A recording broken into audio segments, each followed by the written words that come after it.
Es, Hey, welcome. dankjewel. Thanks for being here.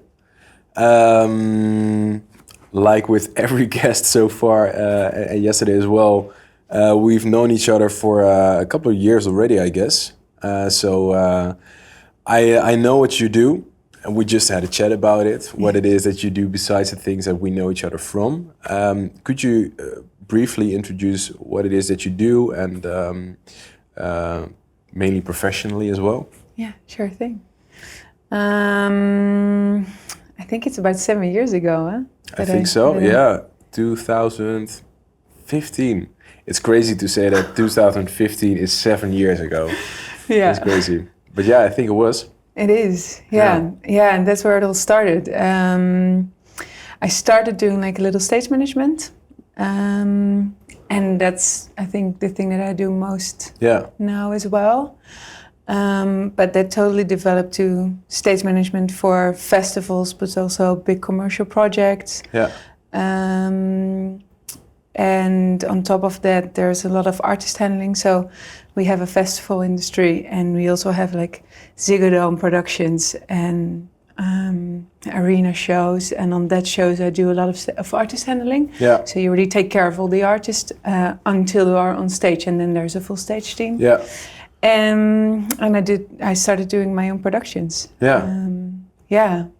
Quite varied. Yes, which is amazing. Yeah. Which is amazing. And then from this year on, I also started a little for 2 artists to be tour manager. So yeah, exactly. Yeah. And I think it's good to mention you do that all by yourself. You know, you have your own company and your own boss. You decide whatever it is that you want to do. Yeah. You mentioned it started with stage management, right? Yeah. And from there it just grew. How did you get in touch with artist handling in general? When did you first sort of find out that this is a legit thing? I worked like as a side job at the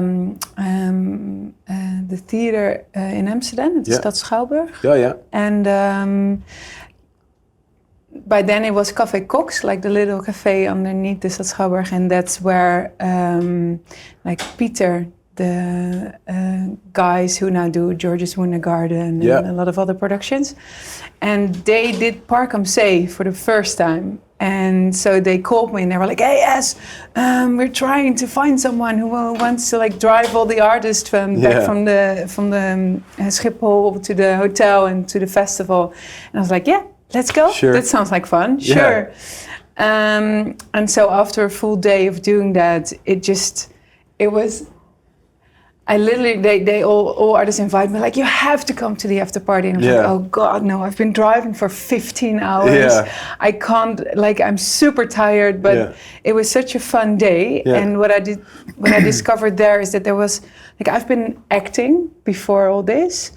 And somehow that day I discovered that there's just a supernatural click with me and the artist, because I know from my own experience how it is to be on that stage and to perform like on that moment. Exactly.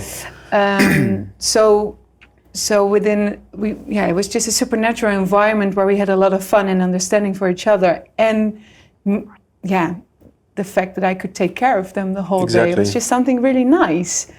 Was that an eye opener for you? Was that sort of the first experience in which you facilitated people that you could relate to so much yourself? 100%. Yeah? Yeah.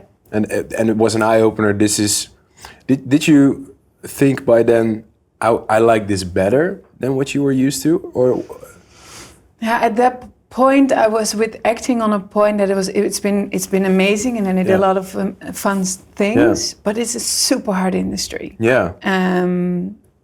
So at that point, I already was thinking of, okay, what else is there that I could do? And then naturally this came up, and I remember it was in the Chicago Social Club that the after party was, and I remember coming in, and they were like, "Yeah, you made it," and they started hugging, and I started crying, and I was like, like, wow, it was just crazy. Such a day of fun, and at that point it was a crucial moment, I guess. It was a crucial moment. what happened afterwards? How that was the start of how we got here, I'd say. Yeah. What happened after? I just started. How old were you back then? When was this sort of in your career? 30 years old. Yeah. Okay. Cool. Yeah. I just started looking around. Yeah. Like what else is there? What can I do more? Yeah. And then Joost from Tosti Creative. Oh yeah. They did like the tomato throwing thing on I remember. Square. Yeah.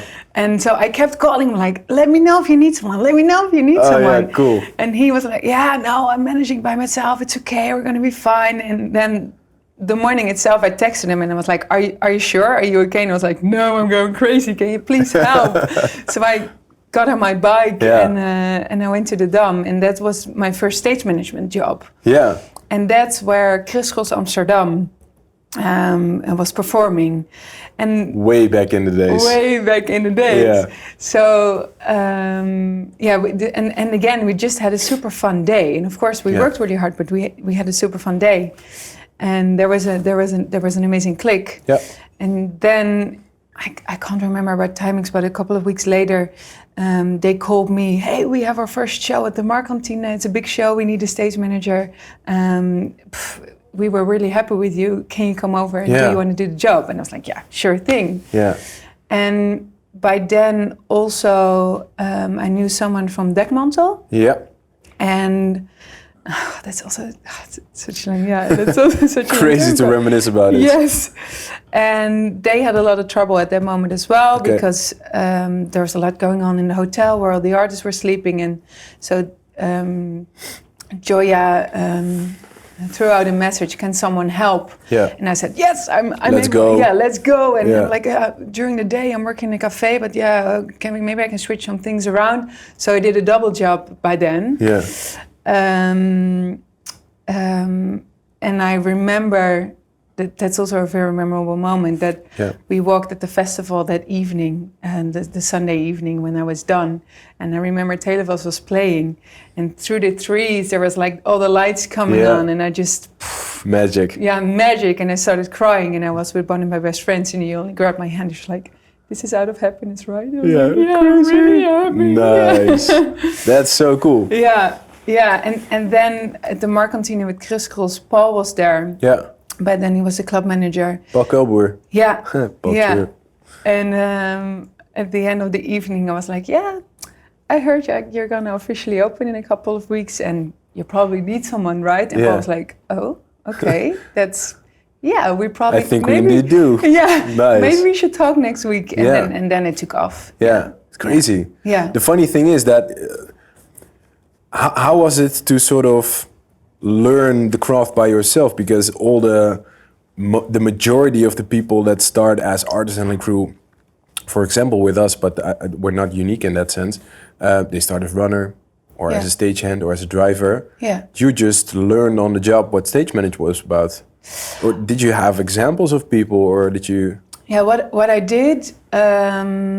I just started going to places like to festivals, to club evenings, and I just started watching other stage managers. Yeah. Full field research. Yeah. Crazy. Yeah. Yeah. So just and when I was at a festival, I remember being in front of a stage and looking at it like, what's going on? Yeah. Okay, who is who? Okay, that's the artist.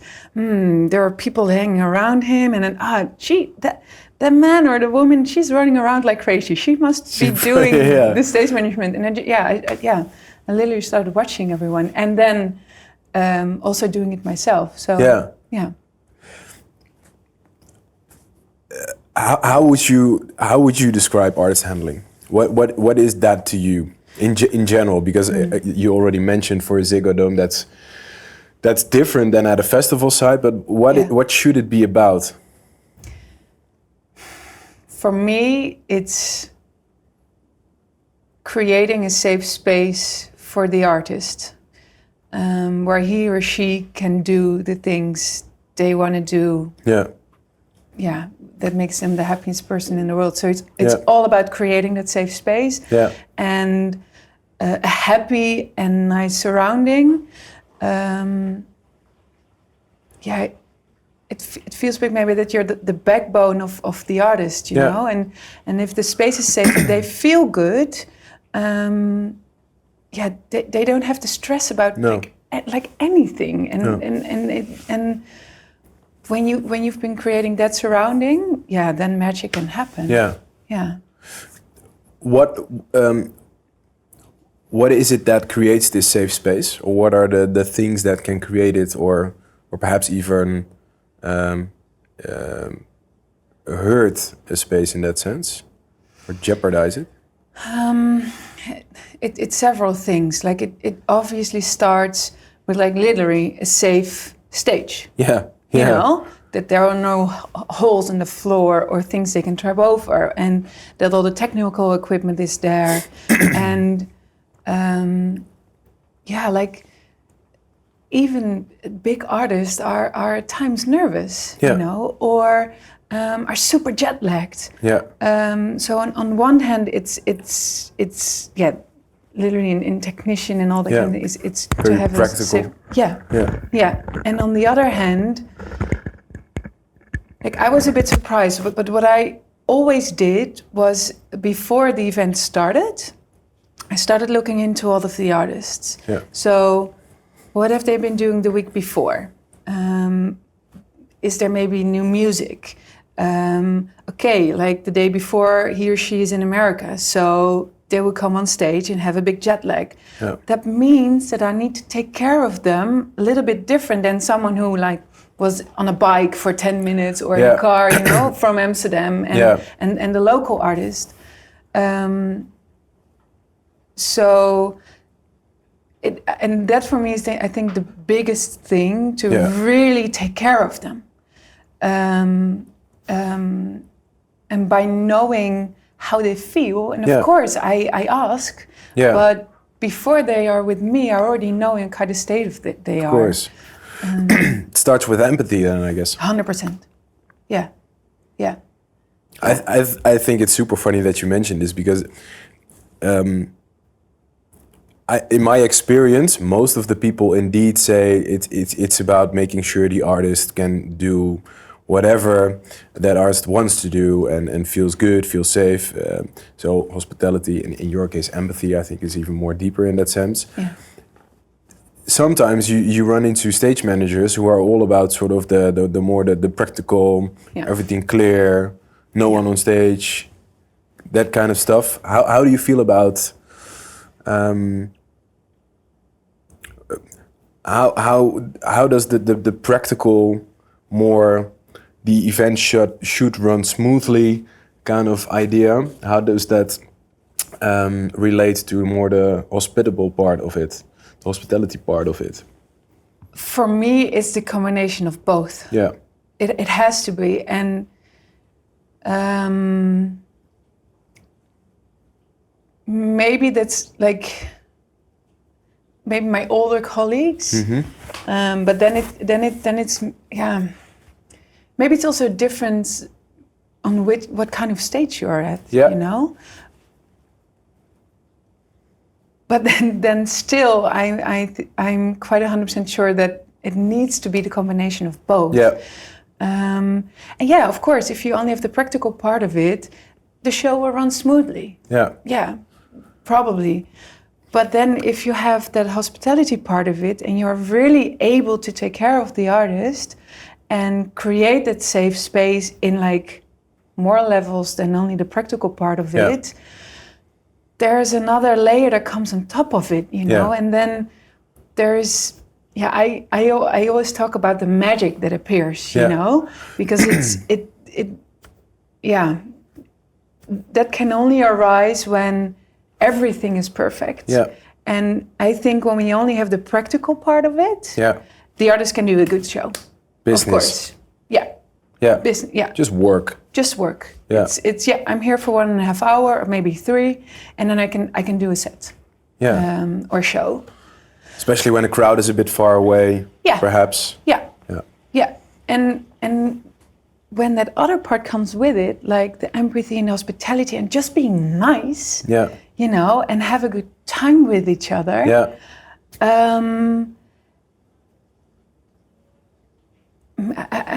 I'm not sure if I can put it into words, but something else happens.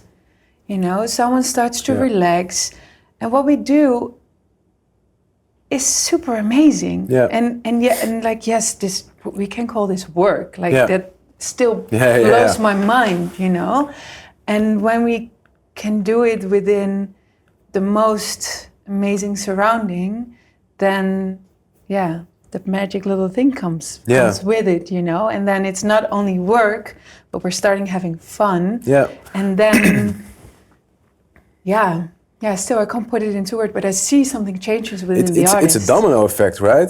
You create a nice space, the artist relaxes, body language, it transfers to the audience, and then it's sort of like an oil spill. Positivity is all over the place then. Yeah, beautiful. Yeah, that's what's happening. Gives me goosebumps. Ooh, nice. That's what we do. There we go. No, but that's the thing. Yeah. Sick. Yeah. How important is that aspect even besides the show? When it comes to, for example, when I'm on for example, digital, you were doing the main stage, as always, and you know all the artists. You hug them, everything is fine right at that moment. So how important is it also after the shows or after an exact show that the experience was so nice? What does it do for you as a stage manager? What does it do for the artist or perhaps even for your client, in this sense, the festival? Yeah, of course. For me, it's the most important thing. Yeah. It's really the most important thing. You almost create a certain legacy, I guess, right? So almost like, wow, this was one of the nicest shows I ever did, and it was at that festival with these people around me. Yeah, it's crazy. Yeah, it's. I'm always. That is what it is. What is one of the? It makes me a bit shy, but. I can imagine. It's but then again, it is what it is, I guess. Yeah, and it's like for me, it's never been about me. No. It's always been about the artist. Yeah. And for me, it feels so special that they allow me in their space. Yeah. Because I can't do it if they are shut down, you know. Yeah. So if they open up, that's where I can start doing my work. I'm tuning in with them. Yeah. I'm literally tuning in with them. I can be on the end of the stage and I'm still in touch with them. Yeah. So and that's only possible when the two of us open up and allow to start working together in that sense. And the fact that you do that so well is probably the reason that some acts even ask you to be involved more specifically, not only as an artist handler, but also going on tour and working all different kinds of projects, I guess. Yeah, I guess. Is that also how you started doing more things than just artist handling? Did that start with artists or also other clients, or? That's a good question. Why did that start? Well, I know where it started. I worked with U2 once, and they were in Amsterdam for the arena shows, and for a full day they had they were shooting one of their videos, and they called me to like take care of them one-on-one. Who called you? Or what? Yeah, is that secret? The production? Yeah, that doesn't matter. Yeah, they someone from the Netherlands who did the production for the video shooting. Yeah. Okay. That was a beautiful day, and at the end of the day, they invited me for their show, but I couldn't because I had another festival at Milkshake at that time. Oh yeah. But I did my homework and I knew that they had their closing show on a Tuesday in Belgium. So I said to them, like, I would love to come, but I can't. Can I come to the to Belgium? And I'm like, yes, of course. So by then I thought I just were given 2 normal tickets. And when we arrived, I got a pass and a bracelet and a bracelet. I said, I don't think we're going to get a normal ticket. And we ended up on the platform of their family and friends, in front of the full of house. And it was a big arena show, 50,000 people. And because we were a little bit higher, I could see over all the people in front of us, and I had a clear view on the stage. And what they do is they create an incredible, insane show on every single level. But what they also do is all kinds of world topics they combine within their show. So they were talking about, at a certain point, there were like the 100 most important females in history were on the screens. And then Bono was thanking his female crew, and they were talking about all these females, what they did in the world. They talked about poverty, about war, about, and at that point, at a moment, it was they were singing the song "It's a Beautiful Day," and I started crying like a baby, because at that point it hit me. With music, we have to with music we can tell stories that like hit you so deeply, and at that moment, like, my eyes opened and I was like, this is what I want to do, because what the artist does can do so much more than just having an amazing evening. And with music we can show people what's going on in the world and start helping people with that. So that's where I started with my other company, which we decided to close during COVID, but where we combine the creative world with all the charities. And if we combine that, we can tell stories that just come so closely to the public. So real eye-opener. Real big eye-opener. So that's where I started doing my own productions. That's how it started. Nice. Very, very cool. I think it's sort of crazy to see that, because in a way you experience how you can actually contribute to something bigger than yourself, and in this case it's the artist, and then you witnessed the artist doing exactly that, but on an even higher level, I guess. Because it's beautiful what we do. Like, our industry is super amazing. But we also live in a world where a lot of shit is going on. And if we can use that amazing thing what we do to create more consciousness about all the other things that are happening in the world, that's just that's mind blowing. Is that something that you miss, or is that an ambition of yourself to bring to the industry more and more? I work for a charity now, through Art of Giving. So in that sense, within myself, I'm doing that. Yeah, cool. But now you say, like, within our industry and start doing that, it's it's definitely a thing that I would. And it is there already a little bit. Sure. Because you mentioned safe space, and when you talk about societal topics, getting I think a bigger presence within an industry, or at least topics are being discussed more and more often when you talk about safe spaces. That is obviously something that I think COVID brought also to the industry, thinking more and more about inclusion, about diversity, about creating a safe environment for everyone who has a certain love and passion for the music. Is this the perfect time to start amplifying that? Maybe it is. For you, perhaps?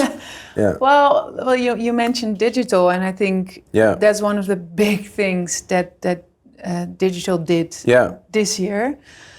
creating that safe space, like with the Rave Scout cookies thing, the whole training. Yes, exactly. Yes, and one of the beautiful things, like what you said, we did the training, and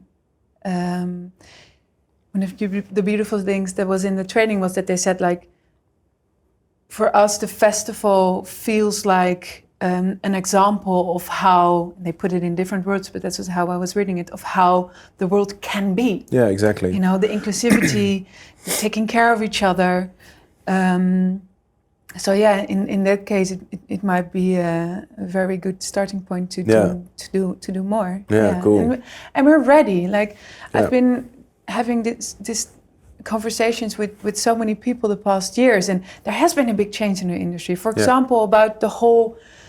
I remember when I started, it was still about a party. Of course, it's still a party, but it was also about drugs and alcohol and like a healthy lifestyle. No, like, are you not drinking? No. Are you not using drugs during work? No. Yeah, no, amazing. I don't. I'm working, and now we're 7 years later, and it's really a common thing that also artists don't do drugs, don't drink the whole time, don't get fucked up, because they know we have a longer tour to go, and it's. So there's a huge change within the world, but then also really in our industry. Yeah. And I find that amazing. Yeah. Yeah. It's a good thing. It's a really good thing. We're actually growing up, I guess. Yes. Yeah. Nice. And still having fun, you know. That's also fine, because that's also necessary. We should definitely celebrate work. Yeah. Life. Yeah. and work then in a sense as well. Yeah. Yeah, nice. Yeah. Let's quickly sort of get back to artist handling, because you, as the queen of artist handling when it comes to dance festivals in Netherlands, I guess, to get an idea of what this hospitality looks like, what does a day for you look like? You mentioned you prepare yourself really well. You know where the artists have played. You know, you try to understand what it is that is going on in their career when it comes to releasing music. And then that day hits. What does a day look like for you? Well, the first thing I make sure of is that I have some healthy food with me. Yeah. So I get on my bike or in a car, wherever the show is, and I go there, and then we meet the team. Yeah. There's always a moment that we get all the information and all the last information about the whole day, and then we all end up on our stages, and then the first thing we do is obviously go to security, go to my technical guys, have a chat and see who it is. Maybe there's a new team, maybe not. So we make sure that the team is complete and that we know who is. How important is that sort of teamwork or establishing a connection with the people that are in your playground, so to say? Incredible important. Yeah, we do it together. I'm not doing it by my own. We really do it together. What happens if someone wouldn't do this? I can't even imagine that someone won't do it, but I know that some people, that it happens.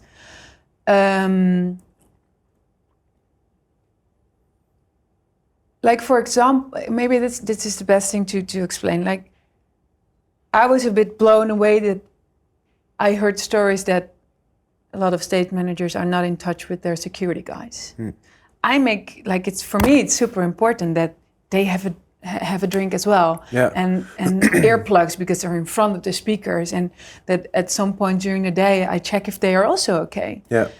And what I noticed is that they come and check with me then as well. And like doing the big stages, like digital, at a certain point with Job, I had 200 people on my stage.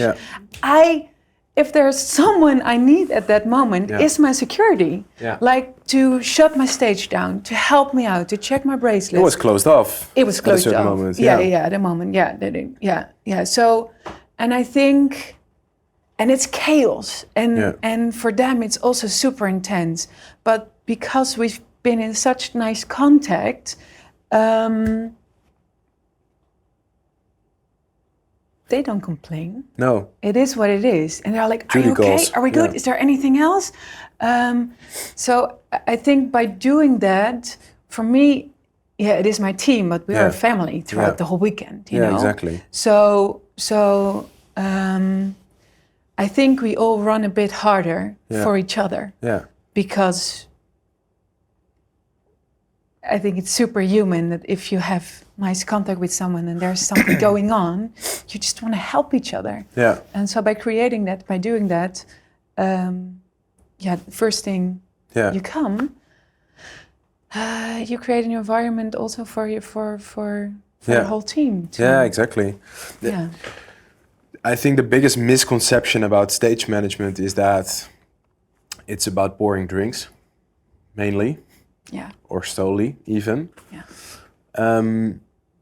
Let's try to get rid of this assumption. Let's go. Of course, getting people drinks, food, or whatever it is they need 100%. is important. But what are situations, not necessarily the ones you've experienced, for example, but what can go wrong? Just to sort of pinpoint how important it is that you know more than just how to pour a drink and open a can of beer. Yeah. Oh, there's so much that can go wrong. It already starts with arriving that the artist is on time. Yeah. At Digital, we had one of the artists that lost his suitcase at the airport. Including his music? Yeah. All his technical equipment. Like, that's a fairly important. That's a big thing. Yeah. And then I knew the artist very well, so I've been in personal contact with him already. So I think that's already a thing that's there. Like, yes, they're in contact with the festival, but I've been working with him for many, many years, so I've been in contact with him too. And then he's like, okay, it's going to be fine. And then I can be in touch with my technical team and say, okay, this is what's going on. What if, you know, he's not getting them back? What can we do? So I already communicated to the artist. I communicated to the team. They communicated to the head of the festival. So that's one thing that can go wrong. How could you just imagine someone loses something that's crucial? Does that always, or could that mean the set can't take place? Of course. What do you do then? What happens? I don't stop before it's fixed. A stage without music for an hour is... You can't. You need... So it's about thinking of solutions. Yeah. And that there could be 20 solutions that you have to work out. But we're going to work out those 20 solutions and we'll see which of the 20 we need so it can happen, so he can perform. And then the whole, let's call it the hospitality part, like the taking care part of it, is like, yes, the technical part is important, but that other part is maybe even more important. That's because the emotional part. Because someone is stressed out, is in panic, they've been flying.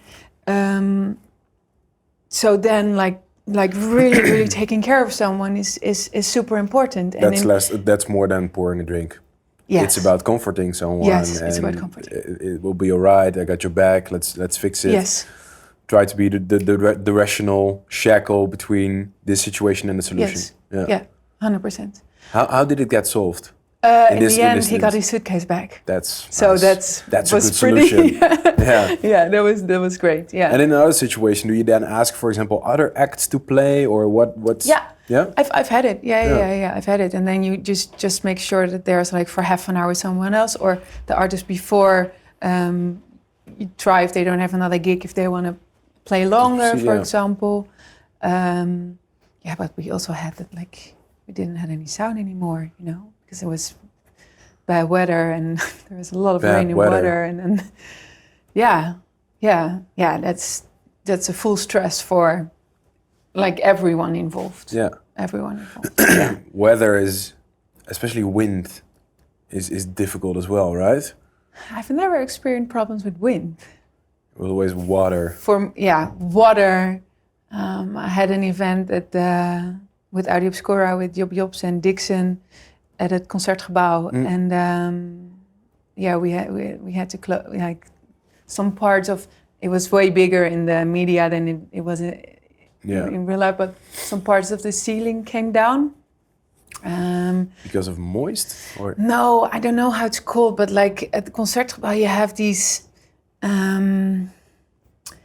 it looks like the flowers, like the decorations. Plinth, on, but like it's really, really, no, like it's like this big. That's on the ceiling and that like two of the parts like were hanging and we're coming down at like in my bag where like a couple of hundred people were there.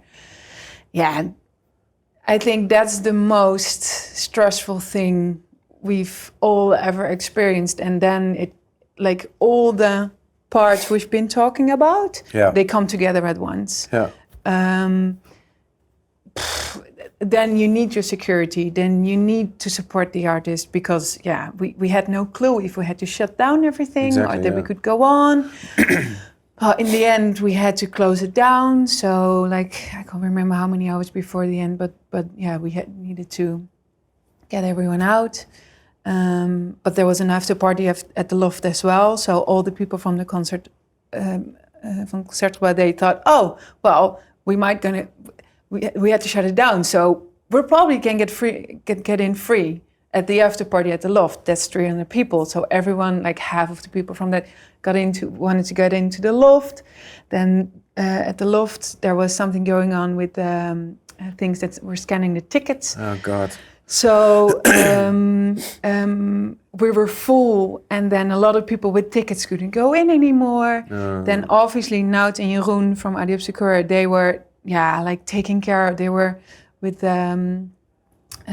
all the people from the Concertgebouw within meetings. What should we do? Security was like prepared of all the people coming out. So I needed to take care of the artists. There were no vans yet, so you take care of vans. Like it's an absolute... That's chaos. It's chaos. It's chaos. But at that moment, it's also a gift because I can work on the highest level there is. Yeah. And you learn so much. And then when everything goes well within the chaos and the intensity of it all, then you see what kind of team you have and how important all those little things are, to be in touch with everyone and to create that safe space, and that maybe that's why, then you see why it's that important. Yeah, I can imagine. Yeah, crazy. What's next for you? Because I can imagine that when it comes to artist handling, you've been at the top for a couple of years already. You've done Tomorrowland, which I think is for a lot of people Champions League or at least the World Cup stuff. Also Ziggo, Dome, big concert shows. You don't seem to get bored of it. No. Will you ever, you think? I don't think I'm going to get bored of it. But for me, like developing like own productions, for example, like with the charity I'm doing now, we are creating two beautiful new things. I can't say anything about that, sorry. Next episode. But that's the next step. There are still some dreams, like the Oscars, maybe, that kind of stuff. Yeah. I remember I did something, I worked with Pink as well for their shows, like doing all the rehearsals, not her shows, but all the rehearsals. And there was someone who was taking care of the employees of the, the Oscars and all the other things. The big award shows. Yeah, the big award shows. And then I was like, Never thought of it before, but might as well. Maybe, And Crazy. due to COVID, it was a bit out of my system, and then somehow now all the events are coming because there were the Oscars and all the Grammys and all things, and I was like, that would be absolutely insane, What is it about those events that really attract you or speak to you then? Because it's something. When it comes to the end product, it's completely different than a dance festival or a music concert. Yeah, like I did the EMAs, so that's maybe already a little bit in the line of. It's where they meet in the middle, I guess. Yeah. Yeah.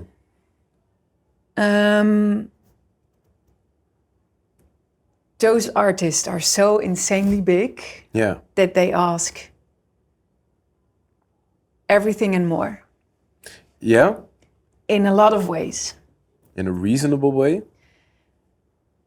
For me, it's been in a reasonable way. I feel a but butt I like coming to up. take care of people. Yeah. No, yeah. You know what the thing is? They are under a big amount of pressure. Yeah. And the bigger you get as an artist, the bigger the pressure is. Yeah. And to take away a bit of that pressure, I can do that for them. Yeah. So if you want a pink wall, I'm gonna paint the wall pink for you. Yeah. I don't care. Yeah. Because I know if that makes you more comfortable, you're gonna do an even better show. Is it about because the stories that you always hear is about demands that don't make sense or unreasonable, or I've also heard the stories, but more in a smaller sense. And I know that this act from Amsterdam, they always ask like, get a postcard from the city that we play in so that we can send it to someone. Yeah. And it wasn't about the damn postcard. It was about these people know what they've been doing because everything we ask for is fixed, even if it's little. Yeah.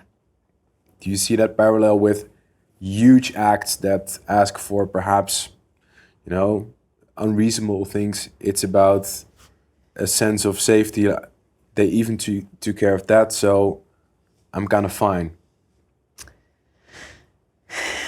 Yeah, I think like maybe it could be a bit unreasonable sometimes. Yeah. And there comes a bit of ego in the game.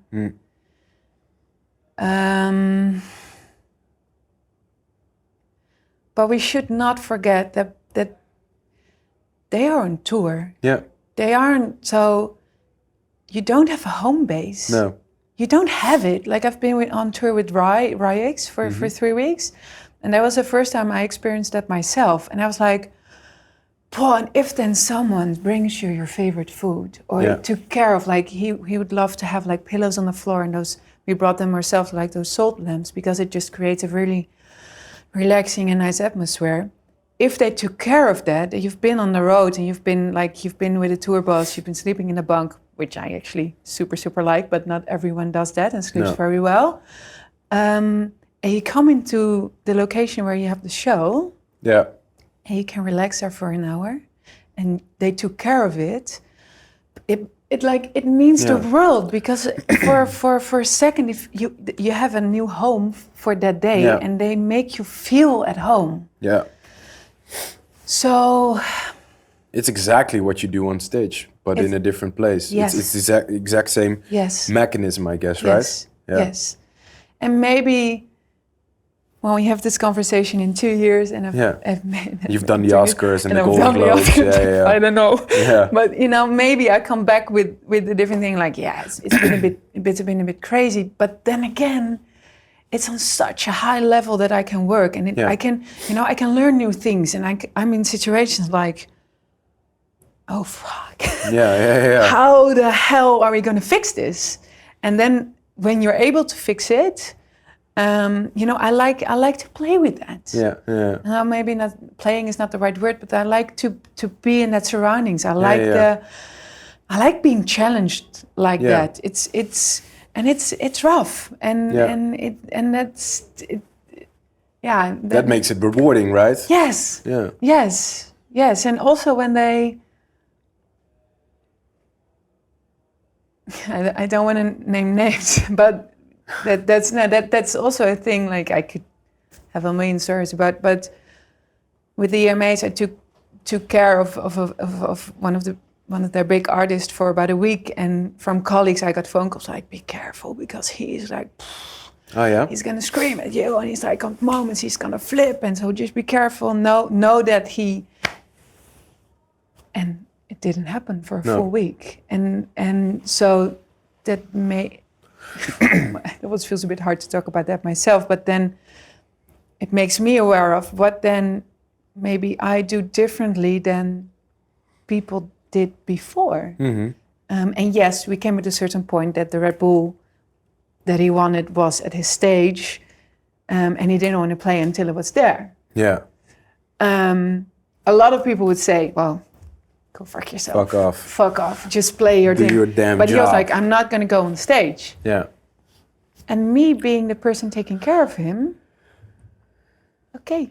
Yeah, I I'm understand. going to run. Whatever. I'm gonna get your Red Bull. Yeah. I don't mind, because that's why I'm here for.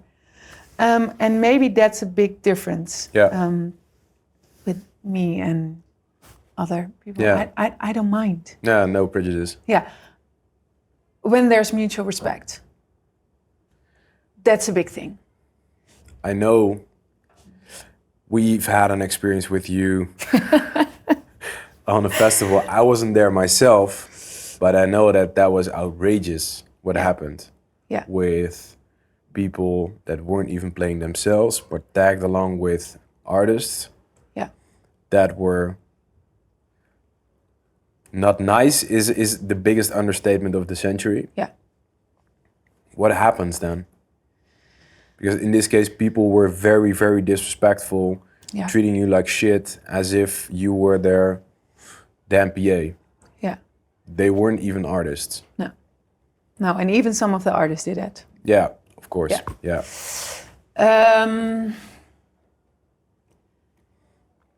In that case, I realized how important it is that in this case you were my backbone. Yeah.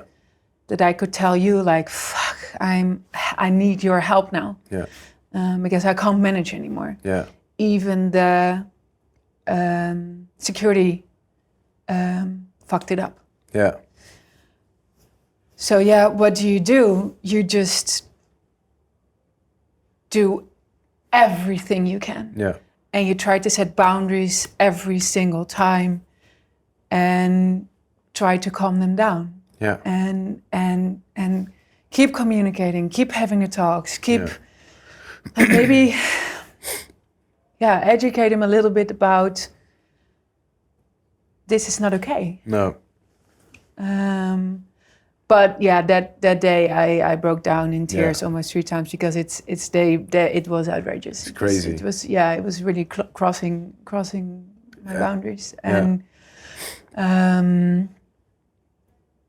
and then also the guys of the production of the festival, they really backed me up. Yeah. And that's what I'm trying, what did I do? But that's what you do then, you know, and say like, this is what's going on, and back me up, because this is not like... It's unworkable. It's unworkable and... Out of your hands, I guess, right? Yeah, also a bit out of my hands. Yeah. We even had artists that day that were half an hour late for a show of 30 minutes. And they wanted to go on stage. Yeah. Yeah, but I'm here now, so I want to go on stage. And then it's like, darling, I'm so sorry. But it's not possible anymore. No. So I always try to be friendly. Yeah. But within my boundaries. So that's, for me, a really important thing. But after 3 times saying something nicely, To someone who's being so disrespectful, I guess. Crazy. Yeah.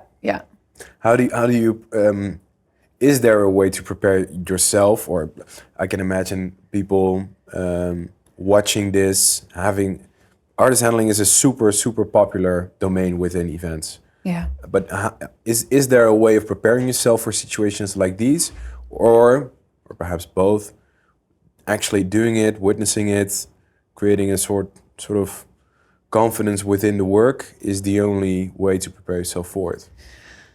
I think one of the big things you should realize is that it's a job. Yeah. It's really a job. It's not about being cool with the artist, and about, it's really a job, and it's not about you. And then have conversations with people that are already in the industry for a lot of years. And also maybe what I did, go to places, go and watch. Yeah. How does it work? I've always said, and again, if you want to know, send me a message on Instagram and let's have a coffee. Or, and how to prepare is really, again, do those things at the beginning of the day. Like make sure that everyone is connected, that your team is connected, that because you have to rely on each other. Yeah. That's really a really big thing. And when the day is easy, it's fun, But when shit hits the fan, you really need each other. Yeah. You really, really need each other because you can't do it by yourself. No. That's not. It's really a team effort. Yeah. It really, really is. Go to the briefings. When there's a briefing, go there. Prepare yourself. Really, really big thing. Not only in the way I did, but they send you a briefing where you can see how your stage looks like. And you can see who your team is. Read about the festival. Yeah. It's so prepare. Yeah. And then of course I also learned a lot by doing the things. Ask questions also during the day. Don't be scared to ask for help. If you don't know something, there is always someone in your team, like especially now, there's always a group app where everyone is in. Yeah. Like, I have a problem. Don't be shy to tell. No. Because we all know if you haven't done it for a very long time, that's okay. But you're there now, and we want you to be there. Yeah. So don't be scared to ask. No, it doesn't take away your responsibility either. No. And we won't be. We also don't expect that everything. Of course, we would love to. That everything is perfect. Yeah. But things happen, and also things we were not prepared for. And then keep communicating. I think there are things that you can do, and then team up and just make it work. Look at the solutions. Be nice, be friendly, and also have fun. Yeah. I wanted to ask about some final advice, but I think the last 5 minutes have been your final advice. Thanks. Yeah. Thanks for your input. Thanks for sharing, and of course. I'll see you during summer. Definitely. Thanks for having me. Thanks. Final questions from the room. Hey.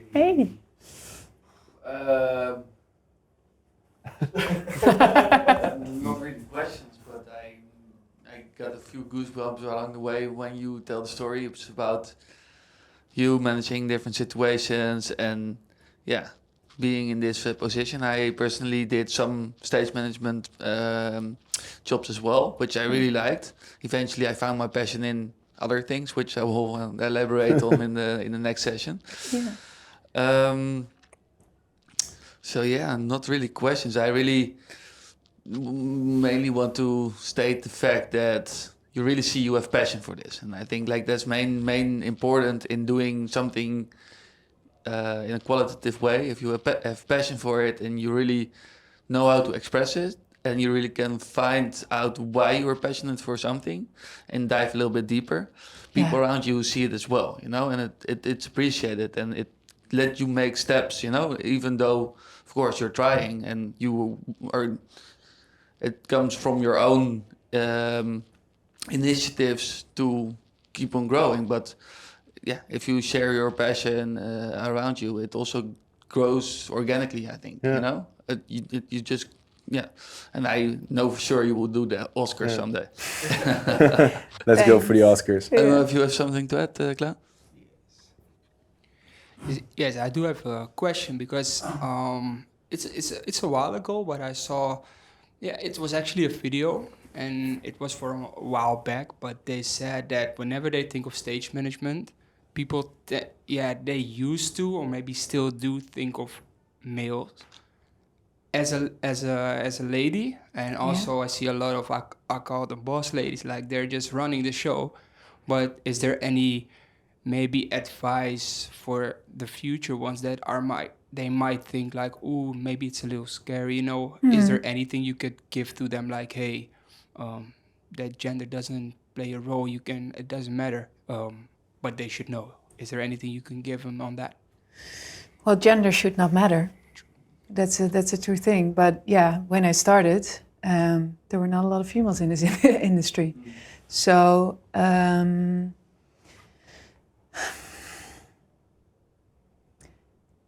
yeah, again, there are a lot of things to say about this topic. Because being a female in the industry and ending up as a woman on stage, maybe it's not an advice, but like, should I say this? But yeah, I've been through a lot within that, because at one point they think she doesn't know shit because she's a woman, so she probably doesn't know anything about the technical part of it. And then the other part is, she's a woman, so we probably can get her to the hotel afterwards.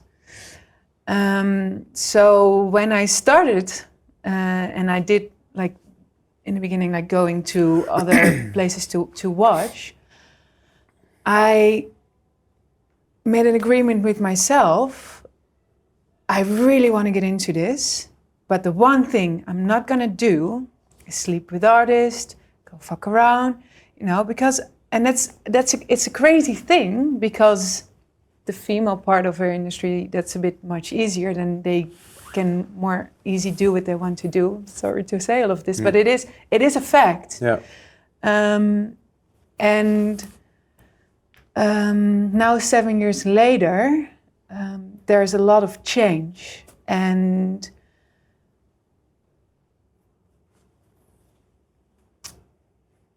a lot of females in our industry came up to me and said, well, you opened doors for me because you were the first one, and can you tell me what should I do and what should I not do? And so create that safe space then for yourself again. Yeah. And also, we are 7 years later and the world has changed. This has been a big topic, like not only within our industry, but in the whole world. So it's much, much more easier to talk about it. And if something happens, to say it, you know. But definitely, even though I'm now saying all these things, don't be scared, because you don't have to. Yeah. There's a whole team behind you, you know, and it's super amazing as a female to be there. And we have that quality to be sensitive of what is happening, and that's a huge power to have when you're a stage manager. You know, all the sensitivities within everyone. So am I there to say it, but we might brought something new within this work field and see her. Yeah, definitely. You know, so yeah, go for it, because it's super amazing. And did this answer your question? Yeah, for sure. No, it's just that I think that I like that change, let's say, because the people, it's becoming, let's say, we can discuss things. That's nice, because maybe a few years back it was more, I wouldn't say taboo, but less discussed. Yes. People are becoming more aware, and it's just nice to see that if you have passion for it, you can do it. Yeah. Pretty much. Yeah. And yeah, that's what I like, and also that's why I asked for some advice, because I noticed that whenever I myself get some questions about it, that sometimes they also ask, like friends of mine, they're asking like, hey, is this something for me too? And I said, yeah, it doesn't matter. Yeah. Your background believes nothing. No. You just go for it. Yeah. So thanks for the answer. answer. Yeah, of course. It's not definitely only a male job. It's definitely also for us. Yeah. Thank you. Cool. Thanks, guys. All right. Then that's it. Thanks, Es. Ja, graag gedaan. Super nice.